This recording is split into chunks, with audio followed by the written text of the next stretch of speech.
بسم اللہ الرحمن الرحیم۔ السلام علیکم ورحمۃ اللہ وبرکاتہ۔ کہانی گھر کے دوستوں، مجھے امید ہے آپ سب لوگ خیریت سے ہوں گے۔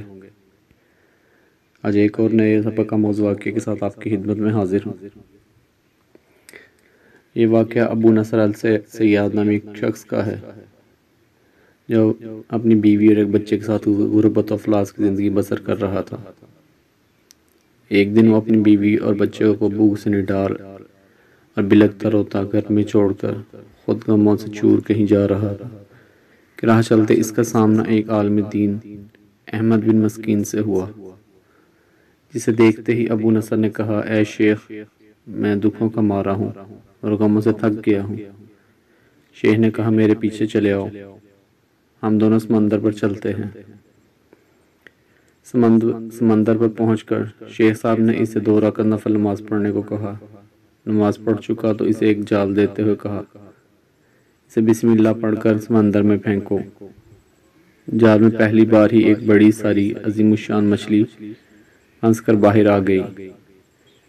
شیخ صاحب نے ابو نصر سے کہا، اس مچھلی کو جا کر فروخت کرو اور حاصل ہونے والے پیسوں سے اپنے اہل خانہ کے لیے کچھ کھانے پینے کا سامان خرید لینا۔ ابو نصر نے شہر جا کر مچھلی فروخت کی، حاصل ہونے والے پیسوں سے ایک قیمے والا نان اور ایک میٹھا پراٹھا خریدا اور سیدھا شیخ احمد بن مسکین کے پاس گیا اور ان سے کہا کہ حضرت، ان پراٹھوں میں سے کچھ لینا قبول کیجیے۔ شیخ صاحب نے کہا، اگر تم نے اپنے کھانے کے لیے جال پھینکا ہوتا تو کسی مچھلی نے نہیں پھنسنا تھا۔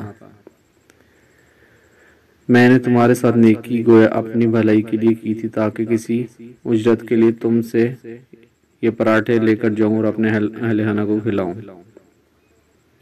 ابو نصر یہ پراٹھے لیے خوشی خوشی اپنے گھر کی طرف جا رہا تھا کہ اس نے راستے میں بھوکوں ماری ایک عورت کو روتے دیکھا، جس کے پاس ہی اس کا بے حال بیٹا بھی بیٹھا تھا۔ ابو نصر نے اسے اپنے ہاتھوں میں پکڑے ہوئے پراٹھوں کو دیکھا اور اپنے آپ سے کہا، اس عورت اور اس کے بچے اور اس کے اپنے بچے اور بیوی میں کیا فرق ہے؟ معاملہ تو ایک جیسا ہی ہے، وہ بھی بھوکے ہیں اور یہ بھی بھوکے ہیں، پراٹھے کن کو دے؟ عورت کی آنکھوں کی طرف دیکھ کر اس کے بہتے آنسو نہ دیکھ سکا اور اپنا سر جھکا لیا۔ پراٹھے عورت کی طرف بڑھاتے ہوئے کہا، یہ لو، خود بھی کھاؤ اور اپنے بیٹے کو بھی کھلاؤ۔ عورت کے چہرے پر خوشی اور اس کے بیٹے کے چہرے پر مسکراہٹ پھیل گئی۔ ابو نصر غمگین دل لیے واپس اپنے گھر کی طرف یہ سوچتے ہوئے چل دیا کہ اپنے بھوکے بیوی اور بیٹے کا کیسے سامنا کرے گا۔ گھر جاتے ہوئے راستے میں اس نے ایک منادی والا دیکھا جو کہہ رہا تھا، ہے کوئی جو اسے ابو نصر سے ملا دے؟ لوگوں نے منادی والے سے کہا، یہ دیکھو تو یہی تو ہے ابو نصر۔ اس نے ابو نصر سے کہا، تیرے باپ نے میرے پاس آج سے 20 سال پہلے 30,000 درہم امانت رکھے تھے، مگر یہ نہیں بتایا تھا ان پیسوں کا کیا کرنا ہے۔ جب سے تیرا والد فوت ہوا ہے میں ڈھونڈتا پھر رہا ہوں کہ کوئی میری ملاقات تجھ سے کرا دے۔ آج میں نے تمہیں پا ہی لیا ہے، تو یہ لو 30,000 درہم، یہ تیرے باپ کا مال ہے۔ ابو نصر کہتے ہیں، میں بیٹھے بٹھائے امیر ہو گیا، میرے کئی گھر بنے اور میری تجارت پھیلتی چلی گئی۔ میں نے کبھی بھی اللہ کے نام پر دینے میں کوئی کنجوسی نہ کی۔ ایک ہی بار میں شکرانے کے طور پر 1000 درہم صدقہ دے دیا کرتا تھا۔ مجھے اپنے آپ پر رشک آتا تھا کہ کیسے فراخ دلی سے صدقہ خیرات کرنے والا بن گیا ہوں۔ ایک بار میں نے خواب میں دیکھا کہ حساب کتاب کا دن آن پہنچا ہے اور میدان میں ترازو نصب کر دیا گیا ہے۔ منادی کرنے والے نے آواز دی، ابو نصر کو لایا جائے اور اس کے گناہ و ثواب تولے جائیں۔ کہتا ہے، پلڑے میں ایک طرف میری نیکیاں اور دوسری طرف میرے گناہ رکھے گئے تو گناہوں کا پلڑا بھاری تھا۔ میں نے پوچھا، آخر کہاں گئے ہیں میرے صدقات؟ تو میں نے اللہ کی راہ میں دیتا تھا۔ تولنے والے نے میرے صدقات نیکیوں کے پلڑے میں رکھ دیے۔ ہر 1000 درہم کو صدقے کے نیچے نفس کی شہوت، میری خود نمائی اور ریاکاری کا ملمہ چڑھا ہوا تھا، جس نے ان صدقات کو روئی سے بھی زیادہ ہلکا بنا دیا تھا۔ میرے گناہوں کا پلڑا ابھی بھی بھاری تھا۔ میں رو پڑا اور کہا، ہائے میری نجات کیسے ہوگی۔ منادی والے نے میری بات کو سنا تو پھر پوچھا، ہے کوئی باقی اس کا عمل تو لے آؤ۔ میں نے سنا ایک فرشتہ کہہ رہا تھا، اس کے دیے ہوئے 2 پراٹھے ہیں جو ابھی تک میزان میں نہیں رکھے گئے۔ وہ 2 پراٹھے ترازو پر رکھے گئے تو نیکیوں کا پلڑا اٹھا ضرور، مگر ابھی نہ تو برابر تھا اور نہ ہی زیادہ۔ منادی والے نے پھر پوچھا، ہے کچھ اس کا اور کوئی عمل؟ فرشتہ نے جواب دیا، ہاں، اس کے لیے ابھی کچھ باقی ہے۔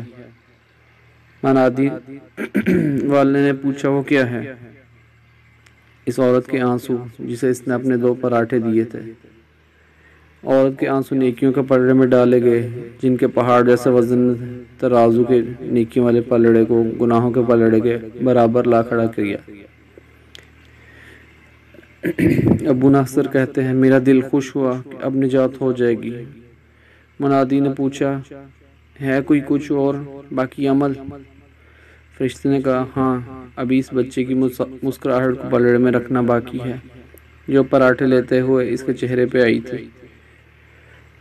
مسکراہٹ کیا پلڑے میں رکھی گئی، نیکیوں والا پلڑا بھاری سے بھاری ہوتا گیا۔ منادی کرنے والا بول اٹھا، یہ شخص نجات پا گیا ہے۔ ابو نصر کہتے ہیں، میری نیند سے آنکھ کھل گئی اور میں نے اپنے آپ سے کہا، اے ابو نصر، آج تجھے تیرے بڑے صدقے نے نہیں بلکہ آج تیری 2 روٹیاں نے تجھے بچا لیا۔ تو ساتھیو، یہ تھا آج کا سبق آموز واقعہ، جس سے ہمیں یہ سبق ملتا ہے کہ جو کچھ بھی کریں اللہ کی رضا کے لیے کریں، نہ کہ اپنے آپ کو خوش کرنے کے لیے، اور نہ رشک کریں اپنے اوپر۔ جو بھی کریں خالص اللہ کی ذات کے لیے کریں، تاکہ ہماری کی ہوئی نیکیاں آئندہ بھی ہمارے کام آ سکیں۔ اور دوستو، اب پلیز میرا سبسکرائب کیجئے، اور اگر پسند آئے تو دوستوں کے ساتھ بھی شیئر کیجئے۔ مجھے اجازت دیجئے، والسلام، آپ کا ہوسٹ ذیشان۔